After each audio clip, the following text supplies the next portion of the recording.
Hi everybody, I am Dr. Chandrasekhar, Director of Shoulder Surgery, Kim Sunshine Hospital, Begumpet. ఈ shoulder dislocation అనే సమస్యకి treatment అనేది కేవలం సర్జికల్గా మాత్రమే సాధ్యం. ఇది వేరే మెథడ్స్ అంటే మిగతా ఫిజియోథెరపీ కావచ్చు, మిగతా ఇంజెక్షన్స్, మెడికేషన్ వల్ల ఇది తగ్గే అవకాశం లేదు. సో షోల్డర్ డిస్లొకేషన్కి మాత్రం ఖచ్చితంగా సర్జరీ అవసరం అవుతుంది. అయితే సర్జరీ అనగానే మనలో చాలామంది కంగారు పడతారు, అయ్యో ఆపరేషన్ చేయాలా, భుజానికి ఆపరేషన్ చేయాలా, భుజం మూమెంట్ వస్తుందా రాదా, నాకు భుజం మళ్ళీ నేను అడగలుగుతాను లేదా, లేకపోతే నేను రోజువారీ యాక్టివిటీస్ చేసుకోగలుగుతాను లేదా అని భయపడుతుంటారు. ఇంక రెండవది, చాలామంది పేరెంట్స్, నేను చెప్పినట్టు ఇది యంగ్స్టర్స్లో ఎక్కువగా వస్తుంది. సో పేరెంట్స్ కంగారు పడతారు, సార్ ఇంత చిన్న వయసులో మా అబ్బాయికి ఆపరేషన్ అంటున్నారు, ఈ వయసులో మనం ఆపరేషన్ చేయొచ్చా అని అడుగుతుంటారు. ఇది అపోహ మాత్రమే. షోల్డర్ డిస్లొకేషన్ సమస్య ఎక్కువగా వచ్చేది యంగ్స్టర్స్లోనే. అండ్ రెండోది ఏంటంటే వీరిలో ఈ సమస్యను నెగ్లెక్ట్ చేయడం లేదు. నేను చెప్పినట్టు వీరిలో నెగ్లెక్ట్ చేయడం వల్ల లాంగ్ టర్మ్లో కొన్నిసార్లు సమస్య ఏర్పడే అవకాశం ఉంటుంది భుజంలో.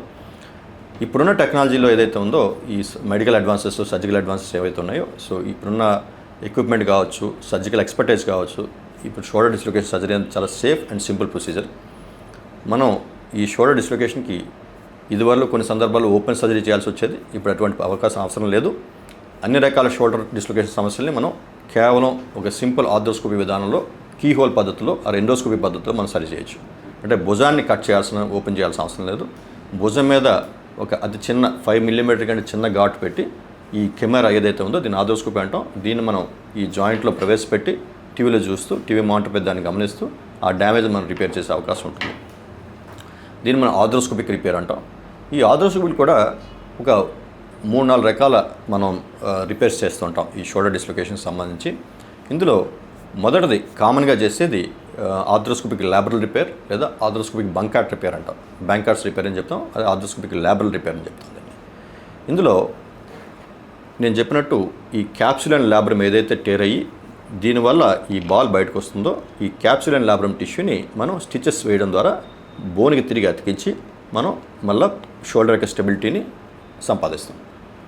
షోల్డర్ యొక్క స్టెబిలిటీని మనం రిక్రియేట్ చేస్తాం.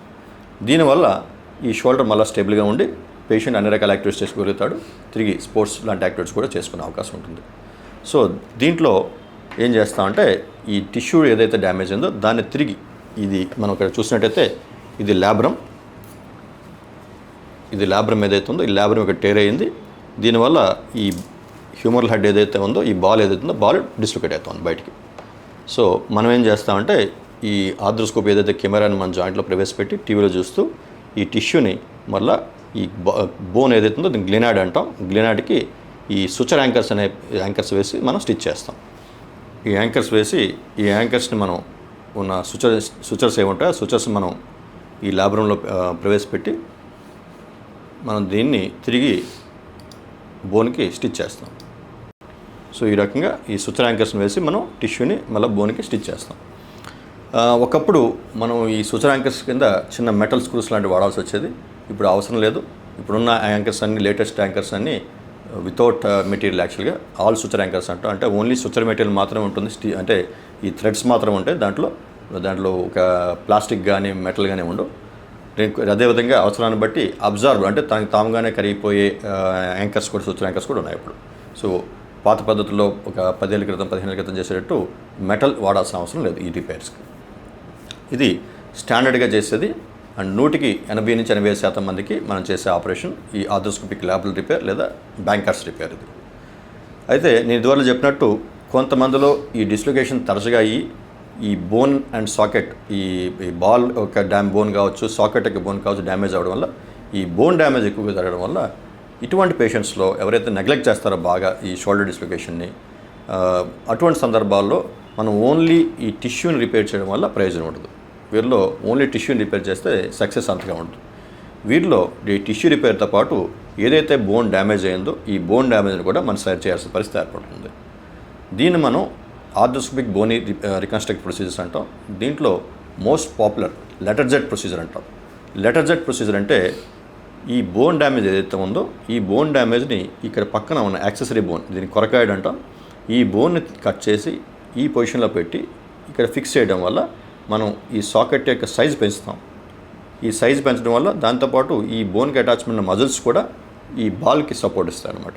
ఇటువంటి ప్రొసీజర్ని మనం లెటర్ జెట్ ప్రొసీజర్ అని అంటాం.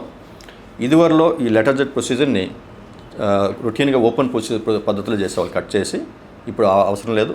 మన హాస్పిటల్ ఎస్పెషల్లీ లాస్ట్ 10 years నుంచి మనం ఈ లెటర్జెట్ ప్రొసీజర్ని ఆర్థ్రోస్కోపీ విధానంలో చేస్తున్నాం. అంటే మనం జాయింట్ కట్ చేసి ఓపెన్ చేయాల్సిన అవసరం లేకుండా ఓన్లీ ఈ ఎండోస్కోపీని మనం జాయింట్లో ప్రవేశపెట్టి టీవీ మానిటర్పై చూస్తూ ఆర్థ్రోస్కోపీ విధానంలో ఈ కొరకాయిడ్ని మనం ఈ గ్లినాయిడ్ మీద పెట్టి లెటర్జెట్ అనే పద్ధతిని కూడా మనం సర్జరీ చేస్తున్నాం. యాక్చువల్గా మన హాస్పిటల్లో the first in South India to start this arthroscopic Latarjet procedure. ఇది కాకుండా ఇది చాలా సక్సెస్ఫుల్ ఆపరేషన్ లెటర్జెట్ ప్రొసీజర్ అనేది. ముఖ్యంగా హెవీ యాక్టివిటీ చేసే వాళ్ళు, స్పోర్ట్స్ పర్సన్స్, ముఖ్యంగా ప్రొఫెషనల్ స్పోర్ట్స్ పర్సన్స్లో కూడా, and again police and military persons ఎవరైతే ఉంటారో వీరిలో ఈ లెటర్జెట్ ప్రొసీజర్ అనేది మంచి రిజల్ట్స్ ఇస్తుంది. వీరు తిరిగి తమ యాక్టివిటీస్ ఏదైతే ప్రొఫెషనల్ స్పోర్ట్స్ ఉంటాయో అవి చేయగలుగుతారు. అదేవిధంగా హెవీ ఫిజికల్ యాక్టివిటీస్ ఎవరికైతే మిలిటరీలో కానీ పోలీసులో ఉంటుందో వాళ్ళు కూడా హెవీ ఫిజికల్ యాక్టివిటీ చేయగలిగే అవకాశం ఏర్పడుతుంది. ఇంకా మూడవ ప్రొసీజర్ ఏంటంటే, కొన్ని సందర్భాల్లో ఈ లెటర్జెట్ ఇదివరకు ఎవరైనా చేసి అది ఫెయిల్ అయిన సందర్భంలో కావచ్చు, లేదా బోన్ డెఫిసిట్ ఎక్కువగా ఉన్న సందర్భంలో కావచ్చు, మనం అడిషనల్గా బోన్ని తీసుకొని వేరే చోట నుంచి ఇక్కడ పెట్టే అవకాశం ఉంటుంది. ఇది bone grafting procedure, arthroscopic bone grafting procedure అంటాం. ఇది కూడా ఓపెన్ చేయాల్సిన అవసరం లేదు. ఇది కూడా ఆర్థ్రోస్కోపీ ద్వారా చేస్తాం. ఇందులో ఇక్కడ మన కాలర్ బోన్ ఏదైతే ఉందో, ఈ కాలర్ బోన్ చివరి భాగం ఏదైతే ఉంటుందో ఇది అంత షోల్డర్లో అంత యూజ్ఫుల్ బోన్ కాదు. దాన్ని మనం కట్ చేసినా కూడా షోల్డర్ ఫంక్షన్లో ఎటువంటి తేడా రాదు. దీన్ని మనం ఈ lateral part, out side part ఏదైతే కాలర్ బోన్లో దానిలో 1 centimeter పీస్ కట్ చేసి దాన్ని మనం ఈ సాకెట్లో పెట్టి దాన్ని ఫిక్స్ చేయడం వల్ల కూడా మనం కప్ సైజుని పెంచవచ్చు. ఇది కొన్ని సందర్భాల్లో చేస్తాం. దీన్ని బోన్ గ్రాఫ్టింగ్ ప్రొసీజర్ అంటాం. కొన్ని సందర్భాల్లో ఈ మక్క దగ్గర నుంచి కూడా బోన్ తీసి పెట్టచ్చు. బట్ ఇప్పుడున్న టెక్నాలజీలో ఈ జస్ట్ ఈ కాలర్ బోన్ పక్కన ఉన్న ఈ చివరిలో ఉన్న పార్ట్ తీసి పెడితే సరిపోతుంది. దీన్ని కూడా మనం ఆర్థ్రోస్కోపీ విధానంలో మనం జాయింట్లో ఫిక్స్ చేయొచ్చు. ఇక్కడ మీరు చూసినట్టయితే ఇది సాకెట్, ఇది గ్లినాయిడ్ సాకెట్. దీని మీద ఈ హ్యూమరల్ హెడ్ అనే బాల్ కదులుతూ ఉంటుంది. నేను చెప్పినట్టు అది రిపిటేటివ్గా డిస్లొకేట్ కావడం, రిపిటేటివ్ జాడడం వల్ల ఈ బోన్లో రబ్బింగ్ అయ్యి ఇక్కడ బోన్ డ్యామేజ్ ఏర్పడుతుంది. సో ఇక్కడ బోన్ లాస్ అంటే బోన్ కొంత పోతుంది మనకి. ఈ పోయిన బోన్ని మనం రిక్రియేట్ చేయాలి. సో ఇది రిపిటేటివ్గా డిస్లొకేట్ అవ్వడం వల్ల ఇక్కడ బోన్ డ్యామేజ్ అయ్యి క్రమేపీ కొంత బోన్ లాస్ ఏర్పడుతుంది సాకెట్లో. సో ఇటువంటి పేషెంట్స్లో నేను చెప్పినట్టు ఓన్లీ టిష్యూ రిపేర్ పనిచేయదు. ఈ బోన్ లాస్ని కూడా మనం రిక్రియేట్ చేయాలి, కవర్ చేయాలి. ఈ బోన్ లాస్ని కవర్ చేయడానికి నేను చెప్పినట్టు ఇది కొరకాయిడ్. ఈ బోన్ ఏదైతే ఉందో ఇది కొరకాయిడ్ అంటాం. యాక్సెసరీ బోన్ ఉంటుంది షోల్డర్లో. ఈ బోన్ని కట్ చేసి మనం ఈ గ్లినాయిడ్ మీద పెట్టి దానికి 2 టైటాన్ స్క్రూస్తో ఫిక్స్ చేస్తూ ఉంటాం. సో ఈ రకంగా ఈ సాకెట్ యొక్క సైజు మనం పెంచుతాం. దీనివల్ల షోల్డర్ డిస్లొకేషన్ అయ్యే సమస్య తగ్గుతుంది. ఇది చాలా successful and standard procedure, Latarjet procedure అంటాం. ఇప్పుడు దీన్ని కూడా మనం కేవలం ఆర్థ్రోస్కోపీ విధానంలో చేయొచ్చు. ఓపెన్ చేయాల్సిన అవసరం లేదు. ఆర్థ్రోస్కోపీ పద్ధతిలో మనం ఈ సర్జరీని చేసే అవకాశం ఉంటుంది. సో దీంతోపాటు నేను చెప్పినట్టు ఆర్థ్రోస్కోపీ బోన్ గ్రాఫ్టింగ్ ప్రొసీజర్స్ మనం ఈ కాలర్ బోన్ చివరి భాగాన్ని వాడి చేయొచ్చు. అదేవిధంగా కొన్ని సందర్భాల్లో ఇది డైనమిక్ యాంటీరియర్ స్టెబిలైజేషన్ అంటాం. ఇది ఇంకొక రకమైన ప్రొసీజర్. మనం కొంతమందికి అంటే బోన్ డ్యామేజ్ ఎక్కువగా లేకపోయినా కూడా ఈ టిష్యూ క్వాలిటీ అంత సరిగా ఉండదు, ఈ క్యాప్సూల్ అండ్ లాబ్రమ్ క్వాలిటీ సరిగా ఉండదు. ఇటువంటి వారిలో మన బైసెప్స్ మజిల్ తాలూకు ఒక అటాచ్మెంట్ ఉంటుంది మనకి. ఈ అటాచ్మెంట్ని కూడా మనం ఈ లాబ్రమ్ టిష్యూలో కలిపి దాన్ని రీఎన్ఫోర్స్ చేస్తాం. దీన్ని డైనమిక్ యాంటీరియర్ స్టెబిలైజేషన్ అంటాం.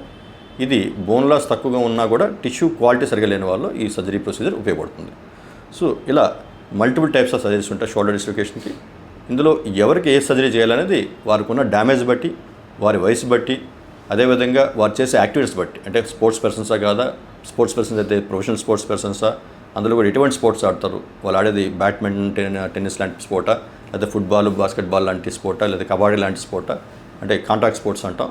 దాని సివియారిటీ బట్టి కూడా, ఆడే స్పోర్ట్స్ లెవెల్ బట్టి కూడా మనం ట్రీట్మెంట్ చేసే అవసరం ఉంటుంది. ఏ భాగాల్లో డ్యామేజ్ ఏర్పడితే ఎటువంటి సమస్యలు వస్తాయో తెలుసుకోవడానికి కీప్ వాచింగ్.